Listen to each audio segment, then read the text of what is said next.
Praise the Lord. Greetings to you all in the name of our Lord and Savior Jesus Christ. Today's Bible verse, Proverbs 28 verse 1. The wicked run when no one is chasing them, but an honest is as brave as a lion. ಜ್ಞಾನೋಕ್ತಿಗಳು 28 ಮೊದಲನೇ ವಚನ. ಹಿಂದಟ್ಟದಿದ್ದರೂ ದುಷ್ಟನು ಹೆದರಿ ಓಡುವನು, ಶಿಷ್ಟನು ಸಿಂಹದಂತೆ ಧೈರ್ಯದಿಂದಿರುವನು. ಇವತ್ತಿನ ವಾಕ್ಯ ನಮಗೆ ತಿಳಿಸ್ತಾ ಇದೆ, ಯಾರು ದುಷ್ಟರಾಗಿರುತ್ತಾರೋ, ಕೆಟ್ಟ ಕೆಲಸವನ್ನು ಮಾಡುತ್ತಾ ಇರುತ್ತಾರೋ ಅಂಥವರು ಯಾವಾಗಲೂ ಭಯದಿಂದ ಕೂಡಿದವರಾಗಿರುತ್ತಾರೆ. ಅವರಿಗೆ ಯಾರೂ ಕೂಡ ಹಿಂದಟ್ಟುತ್ತಾ ಇಲ್ಲ, ಯಾರೂ ಭಯಪಡಿಸುತ್ತಾ ಇಲ್ಲ. ಯಾವ ಆತಂಕ ಇಲ್ಲದಿದ್ದರೂ ಕೂಡ ಅವರು ಯಾವಾಗಲೂ ಭಯ, ಆತಂಕ, ಚಿಂತೆ, ಕಳವಳದಿಂದ ಕೂಡಿದವರಾಗಿರುತ್ತಾರೆ. ಯಾರು ಶಿಷ್ಟರಾಗಿರ್ತಾರೋ, ಒಳ್ಳೆಯವರಾಗಿರ್ತಾರೋ, ಒಳ್ಳೆ ಜನರಾಗಿರ್ತಾರೋ, ಒಳ್ಳೆ ಮಾತುಗಳನ್ನು ಆಡುವವರಾಗಿರ್ತಾರೋ, ಒಳ್ಳೆ ಕಾರ್ಯಗಳನ್ನು ಮಾಡುವವರಾಗಿರ್ತಾರೋ ಅಂಥವರು ಸಿಂಹದ ಹಾಗೆ ಧೈರ್ಯದಿಂದ ಇರುತ್ತಾರೆ ಅನ್ನೋ ವಾಕ್ಯ ದೇವರು ಇವತ್ತು ನಮಗೆ ತಿಳಿಸಿಕೊಡ್ತಾ ಇದ್ದಾರೆ ಪ್ರಿಯರೇ. ಹೌದು, ಇವತ್ತು ನಿನ್ನನ್ನು ನೀನು ಪರೀಕ್ಷೆ ಮಾಡಿಕೊ. ನೀನು ದುಷ್ಟನಾಗಿ ಜೀವಿಸ್ತಾ ಇದೆಯಾ, ನೀನು ಶಿಷ್ಟನಾಗಿ ಜೀವಿಸ್ತಾ ಇದೆಯಾ?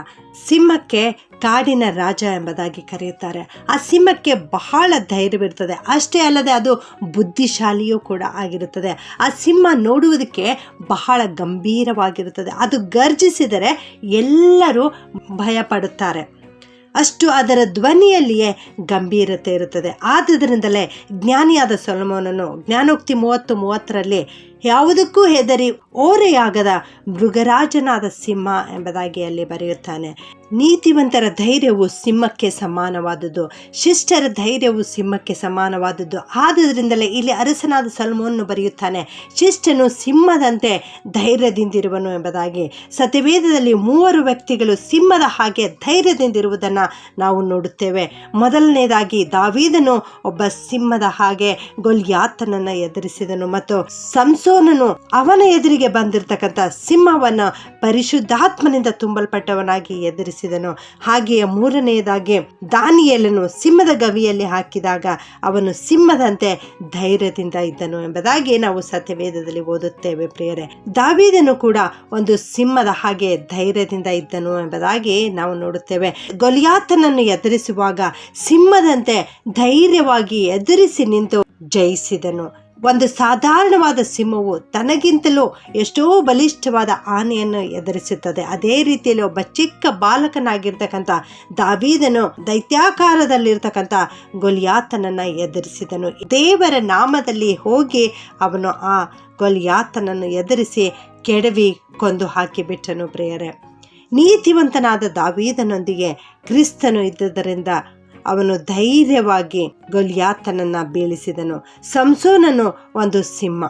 ಅವನು ಪರಿಶುದ್ಧಾತ್ಮನಿಂದ ತುಂಬಲ್ಪಟ್ಟವನಾಗಿ ಅವನ ಮುಂದೆ ಬಂದಿರತಕ್ಕಂಥ ಸಿಂಹವನ್ನು, ಸಿಂಹದ ಬಾಯಿಯನ್ನು ಕುರಿಮರಿಯ ಬಾಯಿಯನ್ನೋ ಎಂಬಂತೆ ಸೀಳಿ ಹಾಕಿದನು. ಇದಕ್ಕೆ ಕಾರಣವೇನೆಂದರೆ ಉನ್ನತ ಬಲವಾಗಿರ್ತಕ್ಕಂಥ ಪರಿಶುದ್ಧಾತ್ಮನ ಬಲ ಅವನೊಂದಿಗಿತ್ತು. ಆತ್ಮನಾದವನು ಯಾವಾಗಲೂ ಅವನನ್ನು ಬಲಪಡಿಸುತ್ತಲೇ ಇದ್ದನು. ಹಾಗೆಯೇ ದಾನಿಯೇಲನು ಕೂಡ ಒಬ್ಬ ಸಿಂಹವಾಗಿದ್ದನು. ಕರ್ತನನ್ನು ಆರಾಧಿಸಬಾರದು ಎಂಬ ರಾಜಾಜ್ಞೆ ಆ ಬ್ಯಾಬಿಲೋನ್ ದೇಶದಲ್ಲಿ ಹೊರಡಿಸಿತ್ತು. ಆದಾಗ್ಯೂ ಕೂಡ ಅವನು ಕರ್ತನ ಮೇಲೆ ಪ್ರೀತಿಯುಳ್ಳವನಾಗಿ ಧೈರ್ಯದಿಂದ ಸಿಂಹದಂತೆ ದೇವರಿಗೆ ಪ್ರಾರ್ಥನೆ ಮಾಡಿದನು. ರಾಜನ ಆಜ್ಞೆಗಳಿಗೆ ವಿಧೇಯನಾಗುವುದಕ್ಕಿಂತ ರಾಜಾದಿರಾಜನಾದ ಕರ್ತನನ್ನು ಸಂತೋಷಪಡಿಸಲಿಕ್ಕೆ ಅವನು ತೀರ್ಮಾನಿಸಿದನು. ಇದರಿಂದಾಗಿ ಅವನು ಸಿಂಹದ ಗವಿಯಲ್ಲಿ ಹಾಕಲ್ಪಟ್ಟನು. ಆಗಲೂ ಕೂಡ ಅವನು ಭಯಪಡಲಿಲ್ಲ. ಯೂದ ಕುಲದ ಸಿಂಹವಾದ ಯೇಸು ಕ್ರಿಸ್ತನು ತನ್ನ ಬಳಿಯಲ್ಲಿದ್ದರಿಂದ ಸಿಂಹದಂತೆ ಧೈರ್ಯವಾಗಿ ಅವನು ಸಿಂಹದ ಗವಿಯಿಂದ ಹೊರಗೆ ಬಂದನು. ನನ್ನ ಪ್ರಿಯ ದೇವ ಮಕ್ಕಳೇ, ನೀವು ಕೂಡ ನೀತಿವಂತರಾಗಿರ್ರಿ. ಆಗ ನೀವು ಯಾವುದಕ್ಕೂ ಭಯಪಡಬೇಕಾಗಿಲ್ಲ, ಕಳವಳ ಪಡಬೇಕಾಗಿಲ್ಲ. ನೀತಿವಂತರಿಗೆ ಕರ್ತನು ಕೈ ಬಿಡುವುದೇ ಇಲ್ಲ. ನಿಮಗೆ ವಿರೋಧವಾಗಿ ಎಷ್ಟೇ ಶತ್ರುಗಳು ಬಂದರೂ ಕೂಡ ಯೂದ ಕುಲದ ಸಿಂಹವಾದ ರಾಜಾದಿರಾಜನಾಗಿರುವ ಯೇಸು ಕ್ರಿಸ್ತನು ನಿಮ್ಮೊಂದಿಗಿರ್ತಾನೆ. ಆತನು ನಿಮಗೆ ಜಯವನ್ನು, ಬಲವನ್ನು ಕೊಡ್ತಾನೆ. ನೀತಿವಂತರಾಗಿ ನೀವು ಜೀವಿಸುವುದಾದರೆ ನೀವು ಸಿಂಹದಂತೆ ಧೈರ್ಯದಿಂದ ಇರ್ತೀರಿ. ಆಗ ಕರ್ತನು ನಿಮಗೆ ಎಂದಿಗೂ ಕೈ ಬಿಡದಂತೆ ನಿಮ್ಮ ಜೊತೆಯೇ ಇದ್ದು ನಡೆಸುತ್ತಾರೆ. ಸಿಂಹ ಸರ್ಪಗಳ ಮೇಲೆ ನಡೆಯುತ್ತೀರಿ. ಪ್ರಾಯದ ಸಿಂಹವನ್ನು, ಘಟಸರ್ಪವನ್ನು ತುಳಿದು ಬಿಡುತ್ತೀರಿ. ಪ್ರಾರ್ಥನೆ ಮಾಡಿಕೊಳ್ಳೋಣ. ಪ್ರೀತಿಯ ಪರಲೋಕದ ತಂದೆಯಾದ ದೇವರೇ, ನಿಮಗೆ ಸ್ತೋತ್ರ ಉಂಟಾಗಲಿ ಸ್ವಾಮಿ.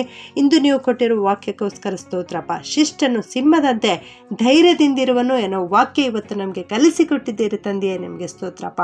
ನಾವೆಲ್ಲರೂ ಧೈರ್ಯದಿಂದಿರಲಿಕ್ಕೆ, ಶಿಷ್ಟರಾಗಿ ಬಾಳಲಿಕ್ಕೆ, ಒಳ್ಳೆಯವರಾಗಿ ಬಾಳಲಿಕ್ಕೆ ನಮಗೆ ಸಹಾಯ ಮಾಡು ಕರ್ತನೆ. ನೀವೇ ಮಾರ್ಗವಾಗಿದ್ದೀರಿ ದೇವ. ನಿಮ್ಮ ಮಾರ್ಗದಲ್ಲಿಯೇ ನಾವು ನಡೆಯಲಿಕ್ಕೆ ಕೃಪೆ ಮಾಡು ಸ್ವಾಮಿ. ನಿಮ್ಮನ್ನು ಬಿಟ್ಟು ನಾವು ಎಡಕ್ಕಾದರೂ ಬಲಕ್ಕಾದರೂ ತಿರುಗದಂತೆ ಇದೇ ಮಾರ್ಗ, ಇದರಲ್ಲೇ ನಡೆಯಿರಿ ಎಂಬುದಾಗಿ ಹೇಳುವ ಕಿವಿ ಮಾತು ನಮ್ಮ ಹಿಂದೆ ಕೇಳಿ ಬರುವಂತೆ ಕೃಪೆ ಮಾಡು ಸ್ವಾಮಿ. ನಿನ್ನನ್ನೇ ಅಂಟಿಕೊಂಡು ಜೀವಿಸಲಿಕ್ಕೆ, ಶಿಷ್ಟರಾಗಿ ಬಾಳಲಿಕ್ಕೆ ಕೃಪೆ ಮಾಡು ಸ್ವಾಮಿ. ಈ ವಾಕ್ಯ ಕೇಳಿಸಿಕೊಳ್ಳುತ್ತಿರುವ ಪ್ರತಿಯೊಬ್ಬೊಬ್ಬರನ್ನು ಆಶೀರ್ವಾದ ಮಾಡು. ಎಂದೆಂದಿಗೂ ಇವರ ಜೊತೆಗಾರನಾಗಿದ್ದುಕೊಂಡು ನಡೆಸಪ್ಪ. ಯೂದ ಕುಲದ ಸಿಂಹವಾಗಿರುವ ರಾಜಾದಿರಾಜನೇ ಯೇಸು ಕ್ರಿಸ್ತನೇ, ಯಾವಾಗಲೂ ಇವರೊಟ್ಟಿಗಿದ್ದು ನಡೆಸಬೇಕಾಗಿ ಯೇಸುವಿನ ನಾಮದಲ್ಲಿ ಬೇಡುತ್ತೇನೆ ತಂದೆಯೇ. ಆಮೆನ್.